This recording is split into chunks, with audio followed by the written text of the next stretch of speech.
શિયાળો આવે એટલે ઘણા ઘરોમાં જાદરિયું બનાવવામાં આવે છે, પણ શું જાદરિયું ખરેખર સ્વાસ્થ્ય માટે સારું છે? તેમાં કેટલી કેલરીઝ હોય છે અને આપણે રોજે કેટલું ખાવું જોઈએ? તો ચાલો આપણે જાણીએ જાદરિયુંને હેલ્થ પર્સપેક્ટિવથી. નમસ્કાર મિત્રો, આપનું સ્વાગત છે ધ હ્યુમન થેરાપિસ્ટ ચેનલ પર. અહીં આપણે સરળ અને પ્રેક્ટિકલ હેલ્થ ટિપ્સ શીખીએ છીએ. આજે આપણે વાત કરશું શિયાળાનું પરંપરાગત જાદરિયું વિશે. જાદરિયામાં આપણે પોપને પીસી અને તેને દૂધનું મોણ આપી એને થોડી વાર માટે રાખી દેવાનું હોય છે. તમે જોઈ શકો છો આ પ્રોસેસ મેં ઓલરેડી કરી નાખેલી છે. પછી એમાં આપણે ગોળનો પાક લઈ અને એમાં પીસેલો અને મોણ આપેલો પોપ એમાં નાખવાનો હોય છે. ગોળના પાક લીધા પછી તમે એમાં કાજુ બદામ જેવા ડ્રાય ફ્રૂટ્સ પણ એડ કરી શકો છો. આ પાક આવી ગયો છે ગોળનો અને એમાં આપણે પોપ ભેળવી દઈશું. આ જાદરિયું બનીને રેડી છે.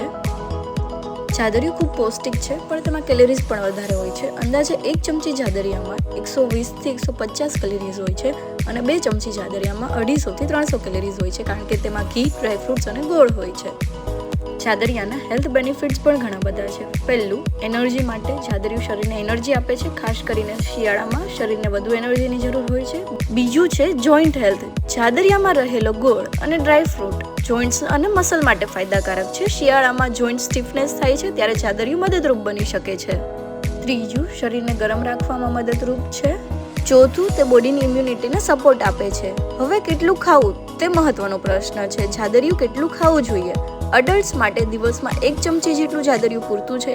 બાળકો માટે અડધી ચમચી જેટલું પૂરતું છે અને વેઇટ લોસ માટે અઠવાડિયામાં 2 થી 3 વખત માત્ર 1 ચમચી. ડાયાબિટીસ, વેઇટ લોસ કરનાર લોકો અને હાઈ કોલેસ્ટ્રોલ વાળા લોકોને મર્યાદામાં ખાવું જોઈએ, કારણ કે તેમાં ગોળ અને ઘી વધારે હોય છે.